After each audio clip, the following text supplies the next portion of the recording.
Kisah Nur Hayati terkubur di reruntuhan madrasah saat mengaji hanya bisa pasrah dan berdoa.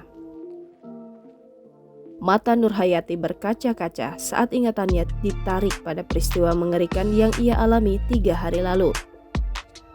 Tanpa tanda-tanda, gempa bumi bermagnitudo 5,6 itu memorak-porandakan Kampung Garogol, RT 5 RW 3, Desa Cibulakan, Kecamatan Cugenang, Kabupaten Cianjur, Jawa Barat, tempat Nur Hayati tinggal. Nur Hayati ingat betul saat kejadian.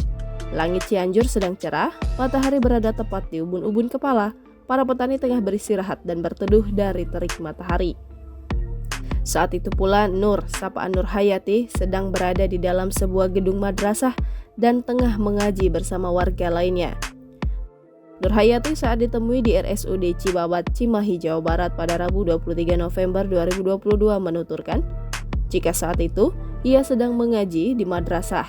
Terus terasa goyang dan saat mau berdiri bangunan madrasah langsung runtuh.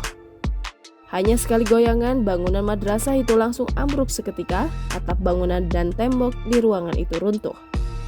Seisi ruangan panik, jemaah yang tengah mengaji di dalam gedung seketika lari tunggang-langgang menyelamatkan diri. Sementara Nur terjebak di dalam gedung selama berjam-jam.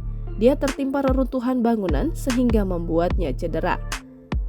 Selama 4 jam terkubur reruntuhan, Nur hanya bisa pasrah dan tak henti-henti memanjatkan doa berharap ada malaikat yang menolongnya dari reruntuhan. Betul saja, warga dan relawan menemukan Nur yang sudah lemas dan tak berdaya, terjebak tembok bangunan yang menindih tubuhnya. Nur bercerita jika ia baru dievakuasi saat maghrib dengan cara material bangunan diangkat dulu secara manual. Tubuh Nur yang sudah tak berdaya akhirnya berhasil dievakuasi setelah lolos dari timbunan bangunan.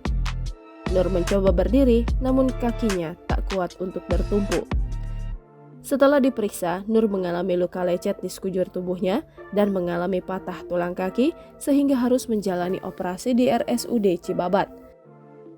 Sebelumnya diberitakan gempa magnitudo 5,6 yang mengguncang Cianjur pada Senin 21 November 2022 siang mengakibatkan ratusan orang meninggal. Kepala BNPB Suharyanto dalam konferensi pers secara daring mengungkapkan jika ada 271 orang yang meninggal dunia hingga Rabu 23 November 2022 sore. Suharyanto mengungkapkan masih ada 40 orang yang hilang. Rinciannya, sebanyak 39 orang hilang berasal dari Kecamatan Cugenang dan 1 orang dari Kecamatan Warung Kondang. Oleh karena itu menurutnya bisa saja sebagian orang hilang merupakan jenazah yang belum teridentifikasi.